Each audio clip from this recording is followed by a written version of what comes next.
Welcome to the I Need Coffee and Better Ideas podcast, where we caffeinate your brain with the freshest takes in news media.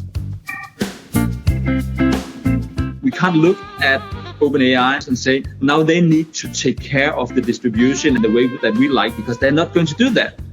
In pure business terms, we need to focus on how do we service those more and more specific needs that people have. Even though I like advertising dollars to finance journalism, it's becoming clear that it's going to come from subscriptions. Thank you, Stig, for joining us today. We are very happy to have you on. Stig Ørskov is the CEO of Politiken, or JP Politics. However you want to say that in Danish or English. Stig, how are you? I'm fine. I'm sitting in very hot Copenhagen today. It's in the beginning of August, and it's unusually hot in Copenhagen, but quite nice. So I'm good. Thank you. Thank you for actually inviting me for this. I'm looking forward to it. Great. So I wanted to kick this off and ask you a little bit about your career, right? If I'm not mistaken, you started off in economics and then went into writing. But here we are. You're the CEO of one of the more significant media companies in Europe. So it'd be interesting to hear how your journey went and how you ended up where you are now.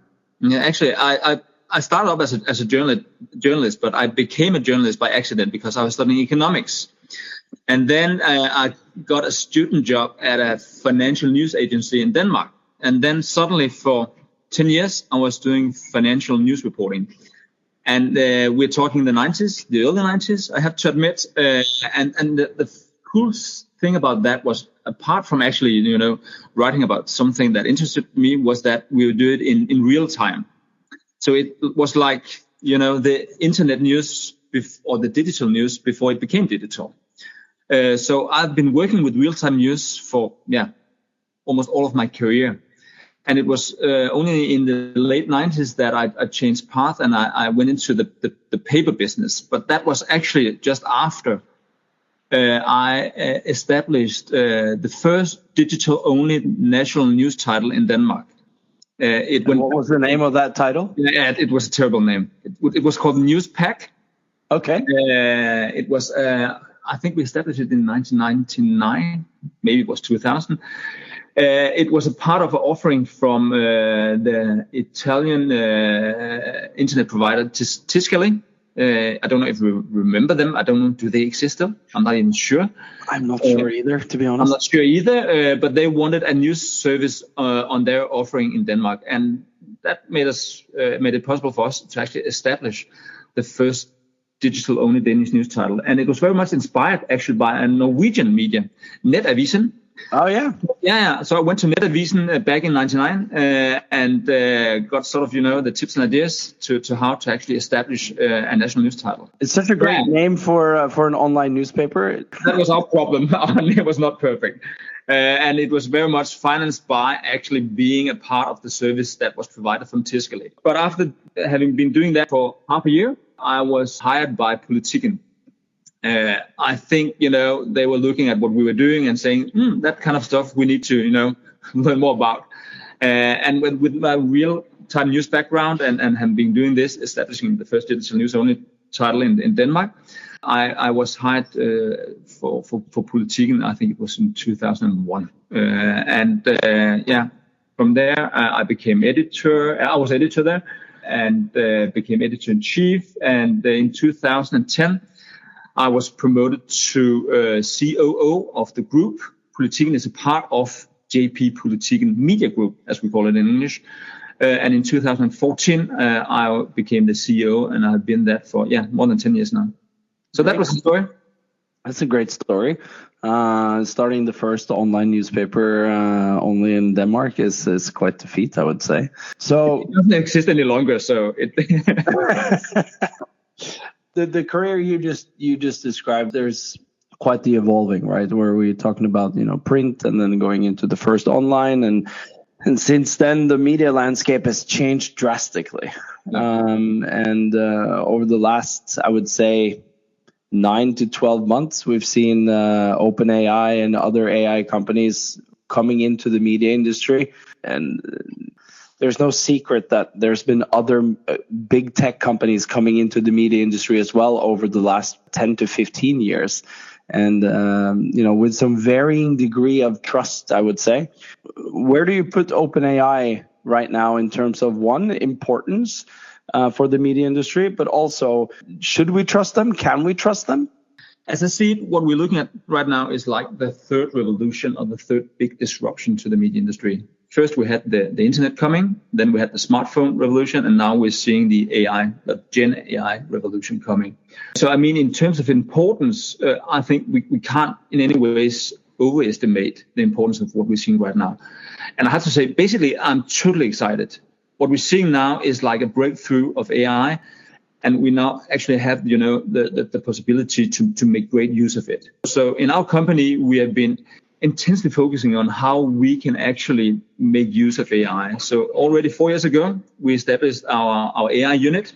I think it was one of the first in the media industry. And as you might know, we are the host of the yearly Nordic AI and Media Summit here at JP Politiken Media Group. So we have been intensely focusing on how could we make use of AI and now Gen AI. So, I mean, my outset is that I see so big potential in what we're looking at right now.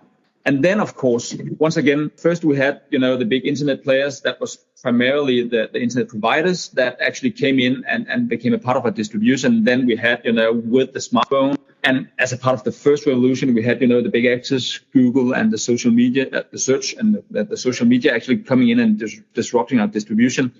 We will probably see the same again. And in that way, coming back to your question, of course, these big actors are going to mean a lot to us. In what way will they actually act against or with us? And in what way will they actually influence the distribution of our news? In many ways that we can't even envision right now.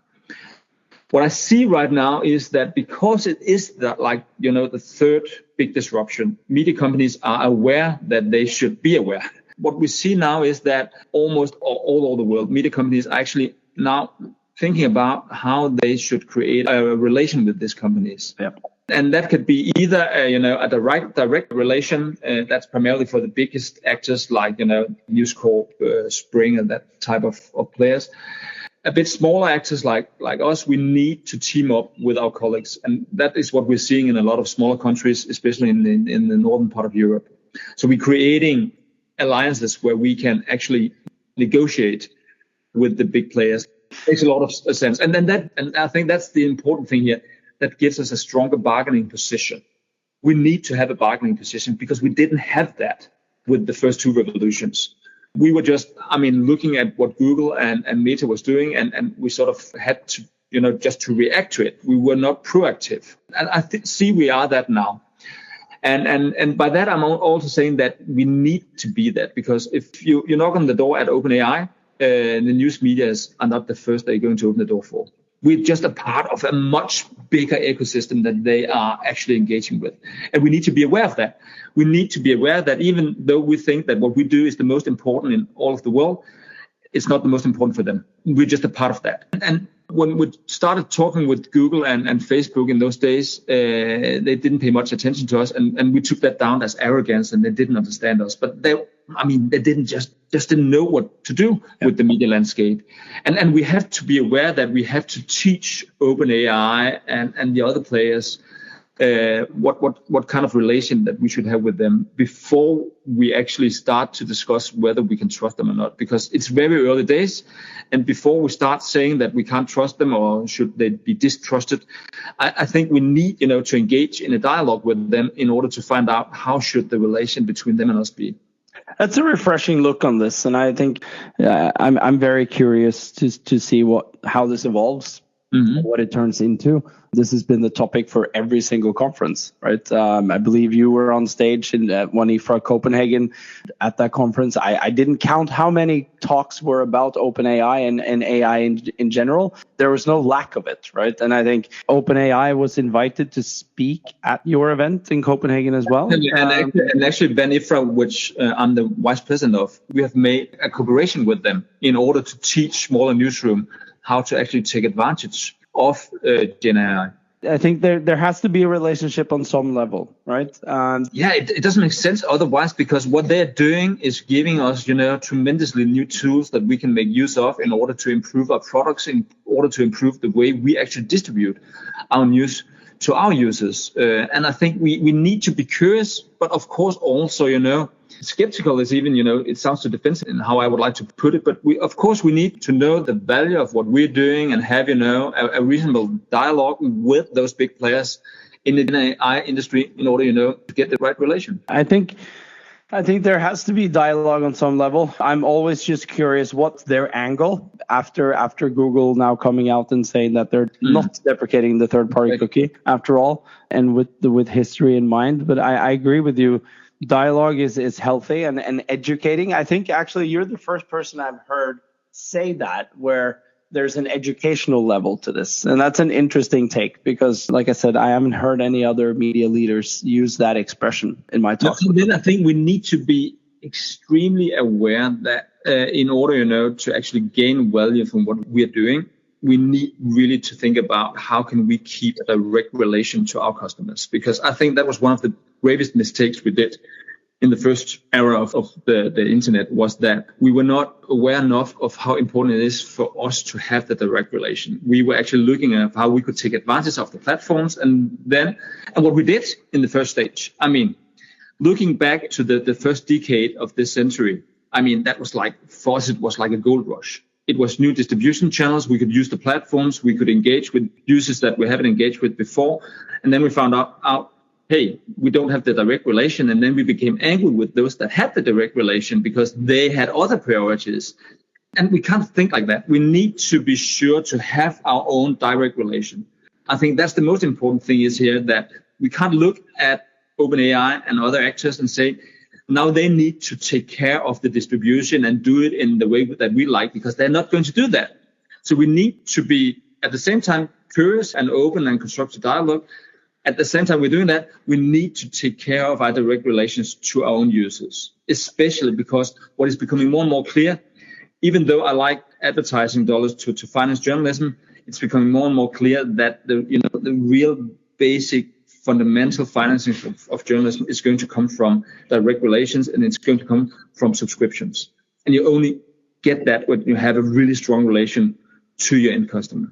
That's a great segue into my next question, which was going to be about how users will consume news. There's been quite a lot of evolving on that as well. I read an article this morning. The headline is from Nieman Labs, which is the foundation at Harvard. The AI search engine Perplexity launches revenue sharing with 6 publishers. Among them is Fortune, The Spiegel, and Time. Yeah, exactly. Yeah.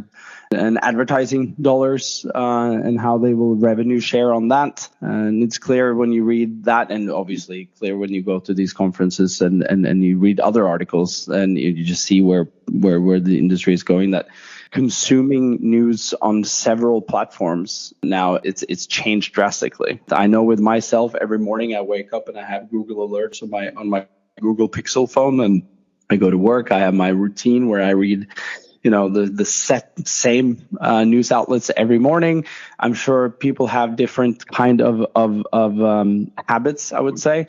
So when it comes to relating to your users and perhaps tying it into subscriptions or reader revenue, I don't know how JP Politiken is relating to that. But if you look at sort of how the media industry has evolved, where do you see your role in this, and what's the focus for JP Politiken going forward when it comes to tailoring for how people will consume news?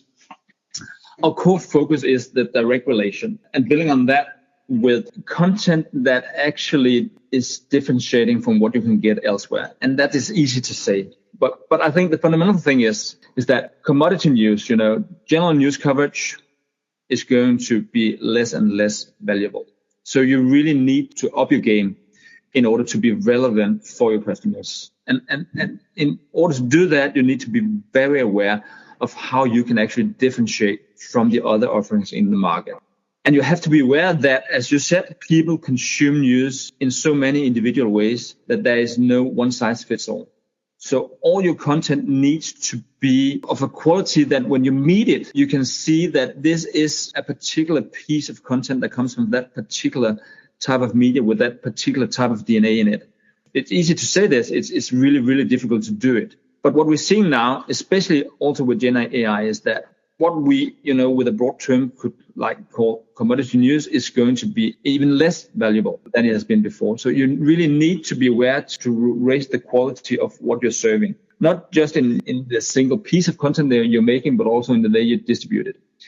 And that's, just in general terms, we're talking about that. But what I think we have to be aware is that the demand for news is going to be more and more segmented, even to a very granular basis. If we are going to hit Bio Sørland with a piece of content, we need to be aware that you don't consume news by going into a particular site actually asking for that type of news. So we need to be aware that we need to find you in the ecosystem. And that is, a kind of awareness that we still have to develop. But I think the fundamental thing is to be transparent with yourself about that. We can't expect you to find us. We need to find you. But then the hard part comes when we have found you. How do we establish a direct relation to you? Yeah, that habit and that recreation of coming back and wanting more, right? Totally. And I think a lot of news outlets still have, this fundamental expectation that if we make good content, people will come to us. That's not enough. We need to find you. But at the same time, and that's really hard part these days, because to find you, we need to use all these different kinds of, way to find you, all different kinds of platforms, all different kinds of services where we don't own the distribution channel. To, to play the distribution channels without becoming too dependent on them. On a more abstract level, that is, the core task these years. And I think if you look at our experience, we have learned very much from our quite aggressive expansion into B2B news. We were primarily a B2C news company 10, 15 years ago. During the last 10 to 15 years, we have been expanding into B2B news, primarily in verticals, very specific verticals, covering specific industries. And we can see that is definitely generating value because we make content that is very relevant to a specific subset of business. That means that we are creating verticals for specific industries where we make very relevant for those industries and those people in those industries. And I think that kind of thinking, we need to sort of broaden that in all kinds of terms. Because if you look at the most successful new media outlets during these years, I mean, it's not general news outlets. Yeah. It's very specific outlets. More towards niche, right? Then we can complain about if everything go into niches, do we lose a common dialogue in society? We do that. So that's a problem. But in pure business terms, we need to focus on how do we actually service those more and more specific needs that people have. I've definitely seen that evolving when we talk to other customers, and that's a definite shift as well. That finding those interesting verticals. We've seen Sky News creating their money blog, their politics hub, using Live Center just to serve news within those specific topics. Right. Just want to add one thing. Okay. How much of your business that is? What we've seen during the last 2-3 years is that audio is becoming a really, really big thing for us as well. Because, the production cost with audio, as you know right now, is very low. Yep. We can do a lot of it. And we can actually, in many ways, engage our big profiles in a way that we haven't been able to do that before. So there's lots of opportunities also opening for us these years. Audio is a definite shift, and I don't remember the stat right now, so I'm not going to cite it while we're talking, but it was either at INMA in London or One-Ifra in Copenhagen, where the investment graph for media companies in how much they invest in audio was basically a hockey stick in terms of investment dollars. So to give you a very small concrete example, if you look one of our biggest titles, Politiken, if you look at the subscribers and the younger subscribers there, I think it's let's say 25 to 35 years old. If you look at their time spent, the subscribers at Politiken, the time spent is more than half on audio. Oh, wow. Yeah. So that says a lot about how the demand for news is developing. So they consume more audio during the subscription than they consume text. Yeah, it's easy, right? And I know it myself as well in the morning when I'm on the train into the city. Yeah. Podcast is a great way for me to consume news and other entertaining content. All right, Stig, I think we could keep going for quite some time. I think I have to cut us off here. But I do have one final question, Stig, which is I asked all the guests the same question at the end of the podcast. How many cups of coffee do you have per day? What's the record among the people you have been talking to? I forget the record. I believe we're up to 2 or 3 at the moment. 2 or 3 cups of coffee per day? Which is way less than me, by the way. I'm up to 5 or 6. I'm more 6 or 7. It's so unhealthy. I know. I should cut down on it, but I can't. I have to say it's also, dependent on the time of year. I mean, coming from Scandinavia, when you go into the dark month, like let's say November, you need 2 big cans of coffee in order to survive a day. Otherwise, you'll be dead by the end of the day. I'm a definite coffee drinker as well. Hence the name of this podcast, which was actually invented by our eminent marketing manager, Alex. So kudos to her. All right, Stig, thank you so much for joining us today, and hopefully we can have you back on the podcast someday in the future. Yeah, been a pleasure. Thank you. Have a good day. The same. Hi. Bye.